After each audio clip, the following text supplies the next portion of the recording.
Hello, and welcome back to Minty English. I'm glad you could join us today. We are wrapping up our series on punctuation. This is punctuation part 4. Today, we're going to talk about the last of the punctuation marks that we have in English. And today, we're going to start with the semicolon. Okay? The semicolon is basically this. Looks like a small J. Alright? A semicolon is used to separate two independent clauses, while still demonstrating that they have a close relationship between them. Okay? So, and it works better than a period or full stop. So I'll give you an example of what I mean. My daughter is a teacher, semicolon. My son is a doctor. Right? They're related, right? They still have. Because you could say, and my son is a doctor. But instead of doing that, we use a semicolon. Okay? Alright. The next one.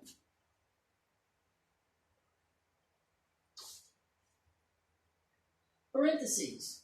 Now, if you're not sure what that is, I think a lot of people call them brackets, but they're not. They're actually called parentheses. These are parentheses. Parentheses are basically quotation marks that show additional thoughts about a statement. Okay? And what I mean by additional information, it's just basically maybe that information is not important and you don't really need it. Okay? So, here's an example of what I mean.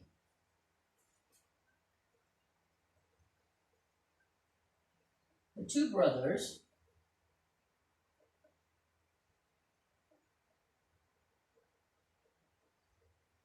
Steve and Chris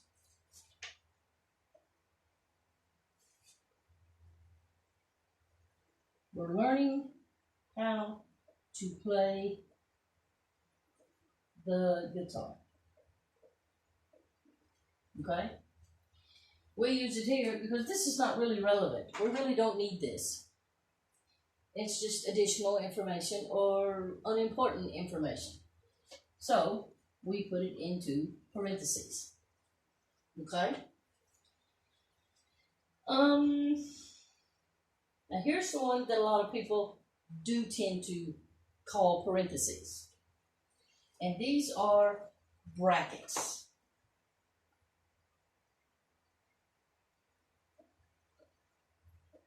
Okay? And that is this. These are brackets. And what they do is they square off quotations, or they are squared off quotations that are used to show information of a technical nature. Okay?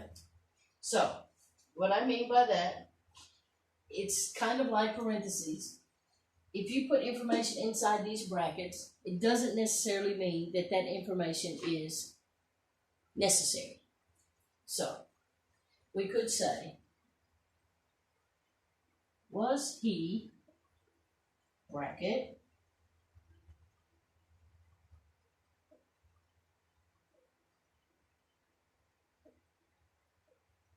close it,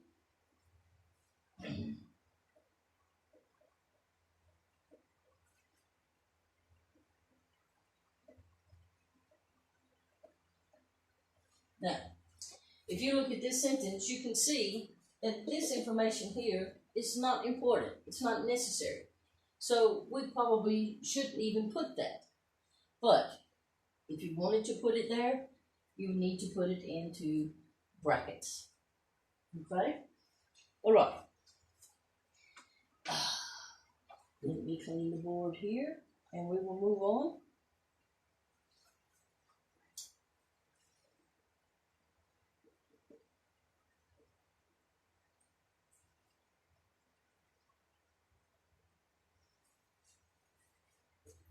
Okay.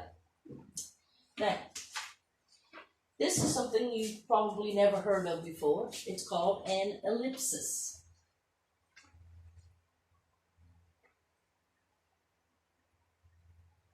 And an ellipsis is basically this. 3 dots. Some of you probably never knew what to call it. You just put full stop, full stop, full stop. Well, it is called an ellipsis. An ellipsis can also be represented by 3 asterisks. Okay? So you can use this or you could use this. But this is probably the most common. This just lets you know that there has been some words or letters that have been left out of a word or in a sentence. Okay? For instance, you see this all the time. To be continued. And then you have ... Right? This is how we use that. Or you could say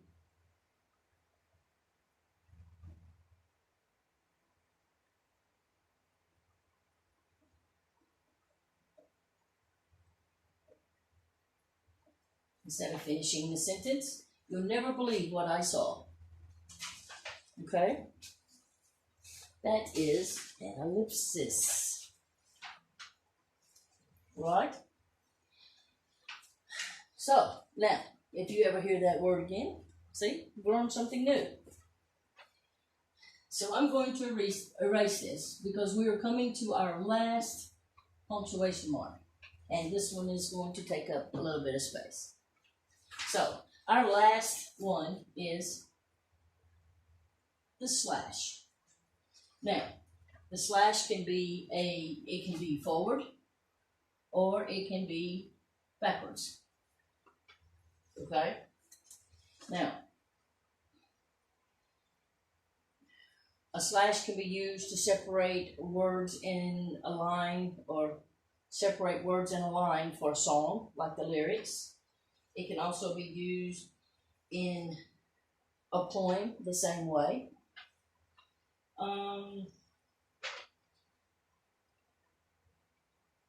It's also used in place of a word, or it can be used to show 2 things that don't necessarily agree with each other. Okay? So I'm going to get rid of this one. This was forward slash. This is backward slash.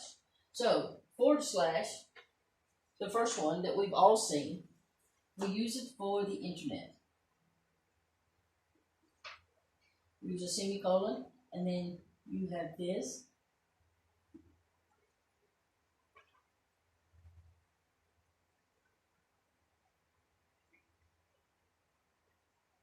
And then another one.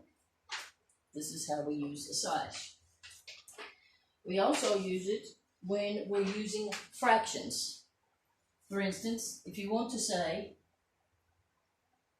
1/2, and you write it, it would be 1/2. Right? And we use it, like I said, to replace words. A lot of people see this, and that is without. Or NA, right? Or NA, either way, is either not applicable or not available. Yeah? So if you see that, you see it's not important. Okay?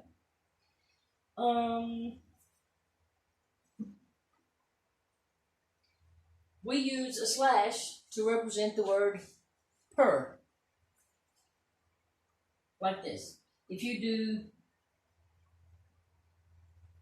80 miles per hour,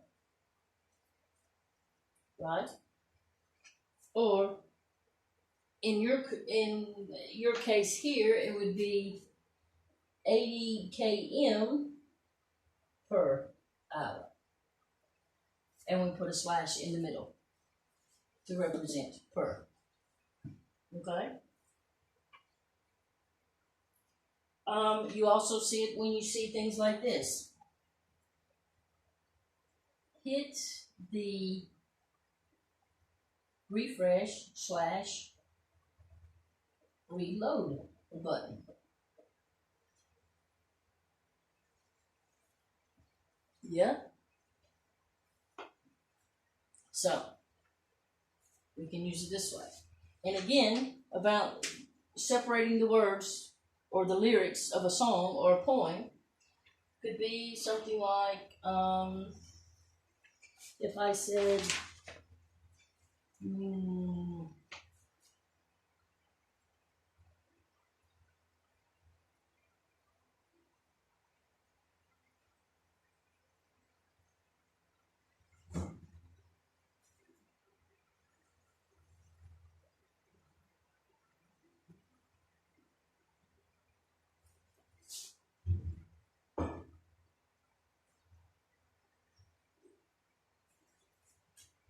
we use it this way.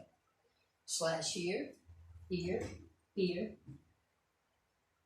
to separate the words of a song. Okay? So, that's going to do it for our series on punctuation. If you have any suggestions, please leave them in the comments below. And don't forget to hit that subscribe button. See you later.